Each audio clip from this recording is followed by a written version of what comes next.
कई लोग कहते 7 फेरे नहीं 4 फेरे लेते हैं, कहते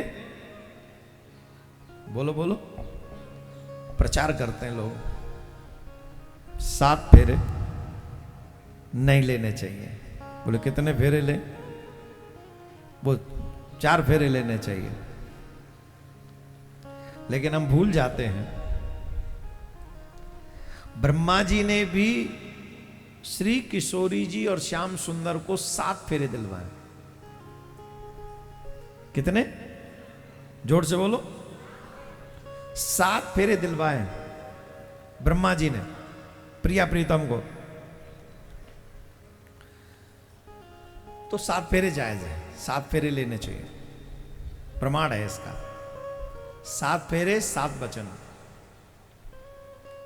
सनातनियों को। पर एक बात ध्यान रखनी चाहिए, विवाह दिन में करना चाहिए, रात में नहीं। फेरे हो तो गोधूली बेला में। जो दैविक पूजा है वो जितनी भी पूजा होती है संध्या के बाद दैविक पूजा नहीं होती, वो सब दिन में ही होंगी। तो विवाह भी दिन में होना चाहिए, रात में नहीं होना चाहिए। रात का काम दैत्यों को सौंप रखा है, रात का समय, जो रात का समय है वो दैत्यों को सौंप रखा है। तो वो दैत्य आचरण हो जाता है। और दैत्य आचरण का प्रत्यक्ष प्रमाण दिख रहा है।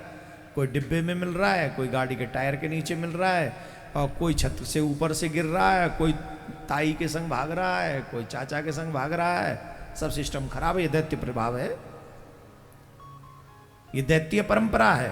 तो हमारा आग्रह है अपने बच्चों का विवाह दिन में कराना प्रारंभ करिए।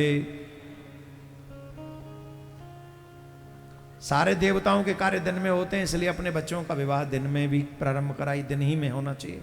बाकी फंक्शन खाना पीना अटरम चटरम कभी भी कराओ, हमें उससे कोई फर्क नहीं पड़ता। और बच्चों की शादी में कभी भी पीना और खाना नहीं रखना चाहिए, भोजन नहीं। वो जो उल्टा सीधा खाते हैं और उल्टा सीधा जो पीते हैं वो नहीं रखना चाहिए। ऐसा रखने वाले व्यक्ति को कन्यादान का फल नहीं मिलता।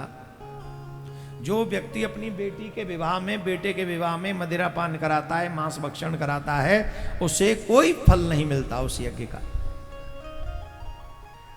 इसलिए ये सब चीजें नहीं करनी चाहिए। सच यह है कि हमारे घरों में आत्मदेव भी हैं, हमारे घरों में धुंधली भी हैं, हमारे घरों में गौकर्ण भी हैं, और हमारे घरों में धुंधकारी भी है। अंतर यह है कि हमारे घरों में धुंधकारियों की संख्या बढ़ गई बस। हाय हाय मेरे ब्रज का कितना बड़ा विनाश हो रहा है। छोटे छोटे गांवों में शराब पहुंच गई, छोटे छोटे गांवों में शराब पहुंच गई, और शराब की दुकान खुल गई। दुर्भाग्य इस बात का है कि कोई गांव वाले भी अब ये कहने के लिए तैयार नहीं है कि भाई यहां शराब नहीं मिलनी चाहिए।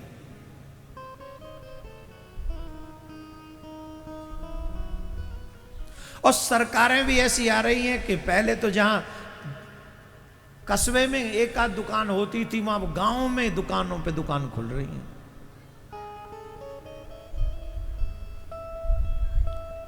अच्छा, इनसे हमारे पुलिस वाले प्रशासन वाले भी दुखी हैं।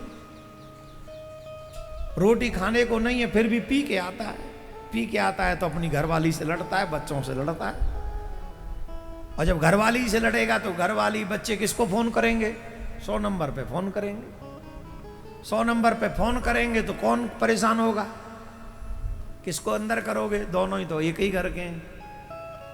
सुबह तक वो हाथी से नीचे उतर आएगा, वो गलती हो गई, क्या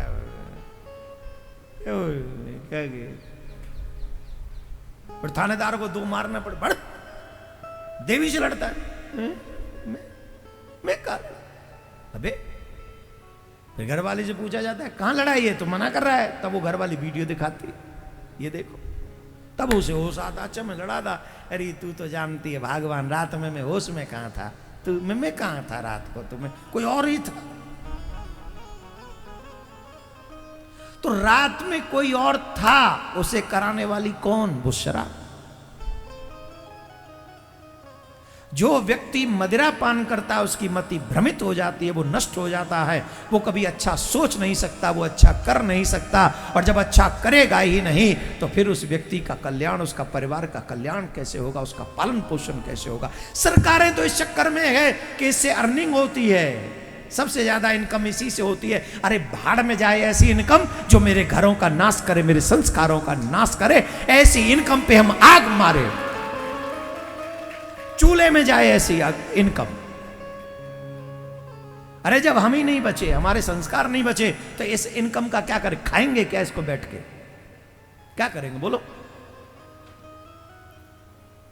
कभी पूछो उससे जिसका इकलौता बेटा है और मार्ट से पी के निकला और आगे गांव तक पहुंचा ही नहीं, रोड पे एक्सीडेंट हो गया, खत्म हो गया। पूछो जाके उस बाप से, उस मां से कि तुम्हारी इनकम के चक्कर में उनका जीवन, उनका वंश नष्ट हो गया। लेकिन साहब कलयुग है, यहां तुम्हारे घरों की परवाह कोई नहीं करेगा। अब तुम्हें डिसाइड करना है कि तुम्हें धुंधकारी चाहिए कि गौकर्ण। अगर गौकर्ण चाहिए तो तुम्हें अपने बच्चों को भी सनातनी परंपराओं का पालन कराना पड़ेगा। तुम्हें अपने बच्चे भी कथा में लाकर बैठालने पड़ेंगे, जिससे तुम्हारे बच्चे गलत दिशा में जाने की बजाय, जुआ खेलने की बजाय, शराब पीने की बजाय, मांस खाने की बजाय और गुंडई करने की बजाय तुम्हारे बच्चे अच्छे बने और तुम्हारा भी काम करें, तुम्हारी सेवा करें और तुम्हारे देश और धर्म की भी सेवा कर सके। माय डियर, मैं सिर्फ बोल सकता हूं, आपके बच्चे आप ही के हाथ में हैं। उन्हें बनाना है कि बिगाड़ना है, आपकी मर्जी है। तो जितने भी शराबी हैं मेरी बात सुन रहे हैं, ध्यान से सुनो। शराब पीना महापाप है। कौन सा पाप है? शराब पीना महापाप है और किसी भी पाप का प्रायश्चित होता है। अब पूछो शराब का प्रायश्चित क्या है? पूछो। शराब को जलती हुई भट्टी पे रखो, कढ़ाई में। शराब को जलती हुई भट्टी में रखो, कढ़ाई में, और उसे इतनी खौलाओ, इतनी खौलाओ, इतनी खौलाओ जब तक वो लाल न पड़ जाए लोहे की तरह, तब तक खौलाते रहो। और उसी गरम गरम शराब को उस प्राश्चित करने वाले को पिलाओ, और तब तक पिलाओ जब तक उसके प्राण न निकल जाए। जब उस शराब को पी के उसके प्राण निकल जाएंगे, अथवा घी इतना गर्म करो, इतना ही गर्म हो कि लाल पड़ जाए, और फिर उसे पे पान कराओ, और तब तक पान कराओ जब तक उसके प्राण न निकल जाएं। जब ऐसा प्रायश्चित करते हुए उसके प्राण निकलेंगे, तब उस शराब पीने के पाप से वो मुक्त होगा। तो कई लोग तो कह रहे हो बाढ़ में जाओ, हमें नहीं करना ऐसा प्रायश्चित। और कौन करे? कौन करेगा ऐसा प्रायश्चित? करेगा कोई? नहीं करेगा। तो फिर क्या होगा? तो जो एक बार प्राण तुम्हारे यहां निकल सकते उस प्रायश्चित करते हुए, इसी शराब का प्रायश्चित जब तुम्हें भोगना पड़ेगा नरक में, तो ऐसे हजारों बार ये कष्ट तुम्हें वहां भोगना पड़ेगा, यही सेम कष्ट। अब बोलो क्या करना चाहिए? एक साधारण सा उपाय, शराब से मुक्त रहना चाहिए।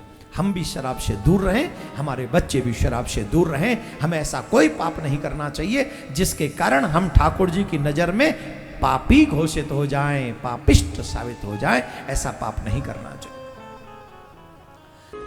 हर घर में गूंजे सनातन की आवाज।